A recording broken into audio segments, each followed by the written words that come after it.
Welcome to the American Hospital Association's Advancing Health podcast, where we dive into pressing issues impacting our health systems and leaders. Today, we're focusing on the pivotal role of leadership in ensuring patient safety, equitable care, and workforce well-being. I'm Mindy Estes, and joining me is Tori Bayless, CEO of Luminis Health and a member of the HA Board of Trustees.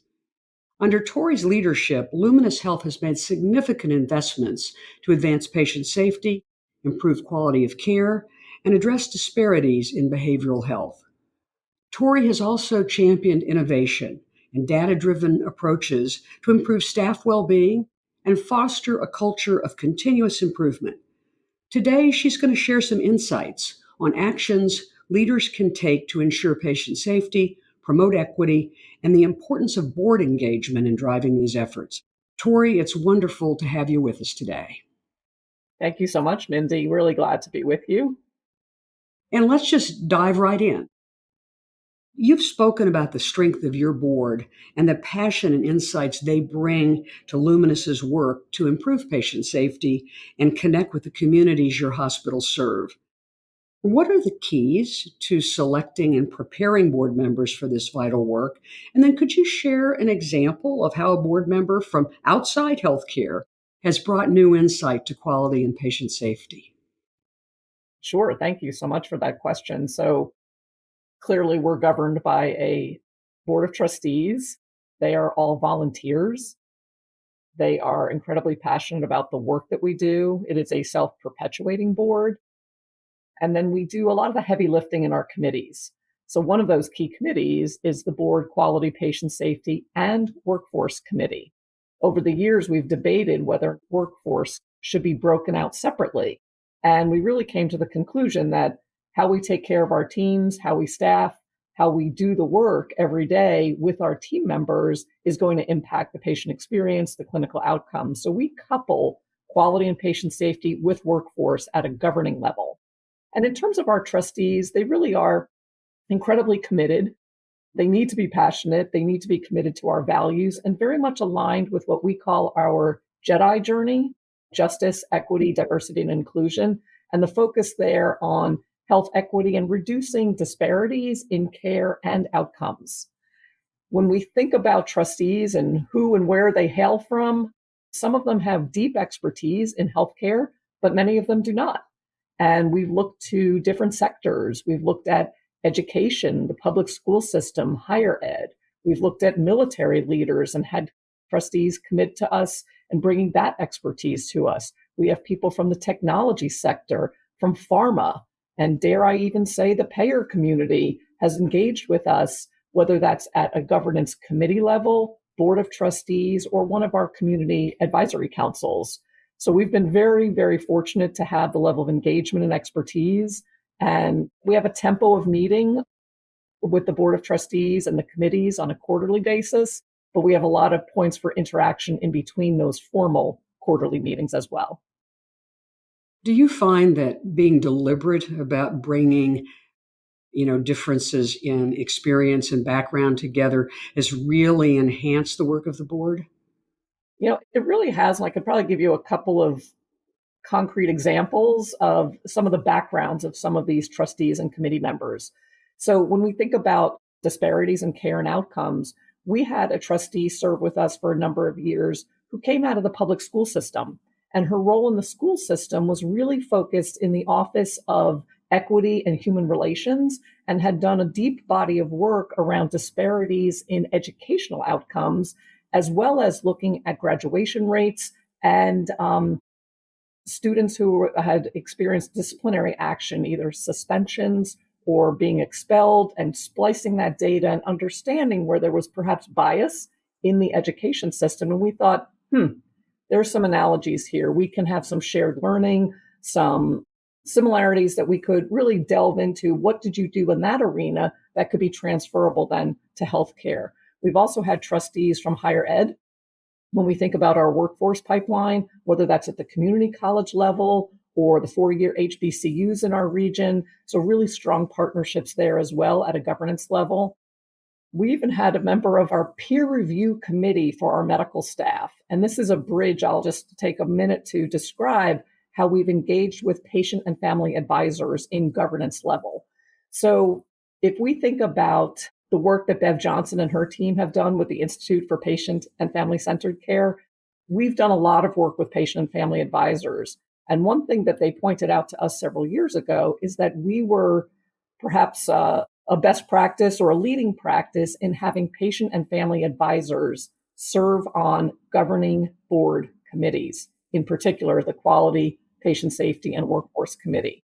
So we have that voice at the table at the highest levels of leadership. We also have patient and family advisors that move through the organization in a variety of different forums. So that could include everything from interviewing senior executives who we're bringing on board to sitting in on peer review dialogue. They've helped us with policy development, signage and wayfinding, patient education materials, having that voice of the patient or family member in the room. We've done that in a structured way all the way up through the board level. But if you think about, we've all been patients or been family members of patients, but it's different when they're sitting at the table with us doing the work day in and day out. So we've had, the benefit of that patient and family advisory structure. But the one I was going to bridge to, we had an individual who was actually working for NASA with the Goddard Space Center, which is here in our marketplace. She's an expert in human factors. And if you think about the work we do with alarm fatigue or things of that nature, or the well-being of our team members, it's just been an incredible insights that she's brought to the table. And in fact, our current chair of our board quality committee, he has a very interesting background as an emergency medicine physician. However, he's not on our medical staff, and he works as a turnaround consultant with healthcare clients all over the country. So it's really a great team at a board level, but also filtering through a number of our committees, how we try to pull in expertise from various industries to say, there's some shared learning here. We can do better by learning from other sectors. Yeah, clear takeaway for folks that, not to be afraid of bringing in all kinds of different backgrounds. And I cannot help but say, clearly the force is with you. Let's pivot then to another question. I think a few years ago, Luminis noticed rising behavioral health issues in your community and a lack of resources, which is something we see all across our nation. As a result, there were disparities in care, and you chose to invest in addressing these problems. Can you describe your approach to the issue and what has worked best? So clearly, Mindy, as you well know, a top healthcare priority in so many of our communities across the country. So if you look at our community health needs assessment for the various counties we're serving, we've got number one on that list has been mental health, the rise in the need, and we've made a pretty significant investment over the past 5 years. Now, if you think about that time horizon, that was also the horizon of the global pandemic and economic adversity and difficulty for hospitals and health systems. But when it's the top priority in your community health needs assessment, we had to find a way to move forward. And we did that with support and cooperation from the counties we're serving in terms of resources they could bring to bear as well. So over the past 5 years, we opened a new mental health hospital in Annapolis. We built out a new behavioral health pavilion on our Lanham campus. We have also built upon 3 decades of experience in substance use disorders. But as we think about behavioral health, it's not enough to have, just the intake unit in the ER or just the inpatient beds. We've really tried to build a continuum. And when we looked in particular in the Prince George's County area, which wraps around the DC Beltway, if you will, there were significant gaps and not enough services. So we partnered with the county and they were able to bring forward capital dollars that could accelerate our investment. We married up, of course, our resources as well. We basically renovated what had been a former nursing home building on our campus, basically gutted it, took it down to the studs and built it back up as a behavioral health comprehensive program where we have walk-in services, urgent care services. And, it was a screaming need. And, well, sometimes the reimbursement for behavioral health services is not where it needs to be. It's not always, quote, valued the same way some other healthcare services are, whether that's by commercial payers or even our government payers. So we continue to have that dialogue to say, let's really put the dollars behind where the greatest need is in the community. So it's a work in progress for sure. We're certainly proud of the work that we've done to open up these additional resources. And it's a journey, but very, very proud of the team and having that full continuum of services rather than just one slice of the behavioral health continuum.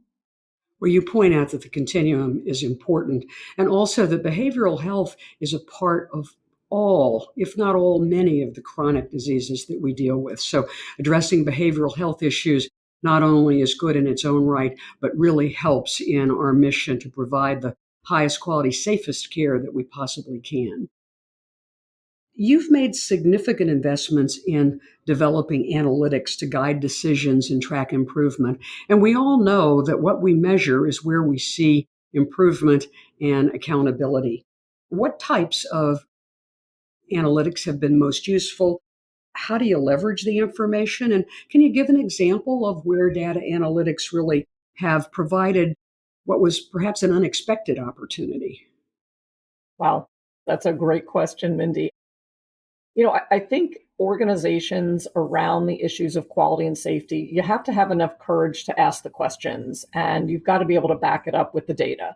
So we can claim that we're really great at something or that we're doing particularly well in a clinical service or program, but to back it up with the data is really important. So we've built a central data analytics team, and they are really then working in partnership with our clinical leaders across all of the different service lines. So if I look to my lead for maternal and child health services, she has done an incredible job of delving into the data and recognizing disparities in our C-section rates, for example. And you have to study the data to know where to potentially put your interventions. Similarly, our orthopedic team has looked very carefully at surgical outcomes. They've looked at pain management. Our opioid task force has looked at the data in great detail. On the primary care side, we're really looking at not just the outcomes that we see, but how do we really get upstream to the issues of prevention and detection and screenings. So we've looked at the data on our diabetic populations and how are we meeting the thresholds defined by ourselves, defined by payers, defined by NCQA. We also look at our colorectal cancer screening, breast cancer screening, lung cancer screening. And there are times where we've seen disparities. We're finding, and this shouldn't surprise us given the broad literature that's out there nationally, but some of our detection rates among some populations, more vulnerable populations, underserved communities, their cancers are more advanced at the time they're detected. We've looked at data across patient experience. We've looked at data across ED wait times. So there are so many ways that we're delving into this, but I started with the example in maternal child health. And we looked at the data, again, in C-section disparities. And that multidisciplinary team, through a number of different interventions, were able to reduce the disparity over a 5-year period. It was from a 12% down to 7%. So more work to go, but it was a very focused work and over many months and years' time to try to get those results demonstrated. And I'll just make one comment in terms of linking it. I talked about how quality and safety at a governance level, we link it to workforce. We're also trying to make sure that our team members have the opportunity to be self-reflective and learn about where they may have their own blind spots or biases in the care that we deliver. So we've also had team members where we very much encourage them to take the implicit bias assessment. We have that available, and that's some pretty deep research coming out of Harvard that we tap into as well. Just a couple of thoughts come to mind. The courage to ask the question is step one. And I think all of us have been surprised when we've asked a question. Our answer would have been absolutely not. This doesn't happen in my organization. But then when you find out that it does, then the multidisciplinary nature of a team that both has leadership but also grassroots folks where the work actually is occurring, I think is a key to really making forward progress and progress quickly. And you point out it was a 5-year journey And that journey continues. It's one of those things that strikes me. The minute you take your foot off the gas, it slows down. So congratulations to you all. We appreciate the examples and the structure that you've shared. I wanted to just pivot a touch and talk about mentorship. You are known for mentoring young healthcare leaders, particularly graduates of the health administration program at your alma mater, the University of Michigan. What advice do you have for seasoned leaders considering a mentorship role for recent graduates? How does all of this come about? Do you identify people? Do mentors fall in your lap? Is it deliberate? Thank you for the question. I think for all of us, if we can have mentors, we're going to grow and develop. And that's at every stage of our careers, even if you're sitting in a role as a chief executive or president of an organization. So to have mentors has always been impactful for my career, but also to be a mentor. And mentoring can occur at so many different levels. We've had programs within Luminis Health where we've identified what we'll call our hypo-luminary leaders, our high potential leaders, and we've invested in them. But then we also expect them to give back and serve as mentors for others in the organization.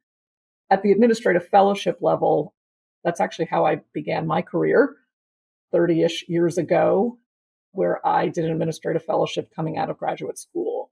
And I found it to be an incredible way to jumpstart a career, get broad exposure to an organization at a very senior level, so that through the rest of your career, as you're progressing and growing, you always have that broad view of an organization. So I think I'm in my 14th year of sponsoring administrative fellowships. Again, how I started my career, I think it's incredibly valuable. I'm not the only mentor or preceptor. We have our hospital presidents and other members of executive leadership who spend considerable time with our fellows. And I think about the generations in the workforce today, Mindy. You think about at least 4 generations in the workforce. Mm-hmm. And I do firmly believe that the greatest talent exists in every generation. And it's not like the knowledge I can impart to you only, and that it's a one-way street there. But to be open and candid and available to any questions these fellows want to ask. It's a challenging year, but also they're in a safe space to be able to continue learning. They come out with this great didactic training, but to be able to ask questions, quote, in the real world of senior leaders has been, I think, one of the hallmarks of our program. And believe me, I'm learning from them. And I don't mean just, how do I save a PDF file or figure out how to do a Zoom poll or things like that. That's useful. It's very useful. But they're coming out of these incredible programs, top programs across the country. They've got the latest and greatest research and the professors, what they're hearing and learning in their didactic training, and try to help them translate that in where they can have an impact. And they're not just sitting back as a sponge observing and learning. They can jump into projects and contribute in a pretty significant way in that fellowship year. And selfishly, I do like to retain them. That's not a guarantee after the fellowship, but we have retained several throughout their careers. And those who move on to other organizations, we follow them and track their career progress and remain accessible to them. So it's an incredible benefit to be able to mentor, but also, as I reflect on my career, how many mentors and strong leaders who have helped me grow, develop, still today, if I'm, struggling with an issue, there are people I can call who I could say, let me bat this one around with you a little bit. So I think it's a great investment. And I do try to really encourage my leadership team to seek mentors and to be mentors. I think we are in healthcare lifelong learners, and mentorship and having mentees is part of that, because you certainly are learning, and it is a two-way stream. And something you said I think is really important as we wrap up this thought and conversation is that, I think we have an obligation to give back. Many of us have been very fortunate to have mentors throughout our career, sometimes unlikely mentors, but mentors who have made a great impact. And as you move into senior leadership and later in your career, I really do think it is a given or a privilege to be able to give back and to serve as a mentor. So thank you for sharing how that program works and how you expand to all of your leadership team, because, half of what we do is being able to pick up the phone and talk to somebody and say, how have you tackled this? Or this is what I'm thinking. Help me think about the unintended consequences of an action. So thank you for sharing that. Two things on that, Mindy. What I really value in all of our leaders, and particularly young leaders and early careerists, is their curiosity and inquisitiveness. And I've tried to keep that with me through my career as well, that you're always learning, right? But that, and it made me think of your other remark about the data question that we were talking about earlier, and to have the courage to try to get to the right answer and understand where you're starting from. It's that curiosity that comes in. And it's the Ted Lasso video where he talks about be curious, not judgmental. Mm-hmm. And it's a great video clip that I've used in some training, but you can be curious. And even if it's in data that's telling a story that may not be that flattering, we want to be able to really be honest with ourselves and have enough humility to dig in. But that curiosity, I think, is an important theme for all of us. As talented and sophisticated as our team members are, there's always room to learn and room to grow. Well said. And on that note, I'm going to thank you for sharing your valuable insights and experiences today. Our discussion really has not only emphasized the importance of leadership in driving patient safety and equitable care, but just highlighted how innovative strategies and board leadership can transform healthcare delivery. We've seen through your examples how Luminis Health has prioritized the well-being of both patients and staff. You've not been afraid to tackle complex challenges like behavioral health disparities and fostering a culture of innovation. Being committed to data-driven decision-making and mentoring the next generation of healthcare leaders, I think is really inspiring and ensures that our field will be in great hands as we go forward, because certainly the need for expertise and the need for our innovative ideas continues. To our listeners, I hope this conversation encourages you to reflect on how your organization can integrate safety, equity, and workforce well-being into your strategic initiatives and priorities. Consider how leadership, board engagement, and innovation can drive meaningful improvements across your health system. Thank you all for joining us. Stay tuned for more episodes that feature stories and strategies that foster safety and excellence in healthcare. In the meantime, stay safe and be well. Thank you.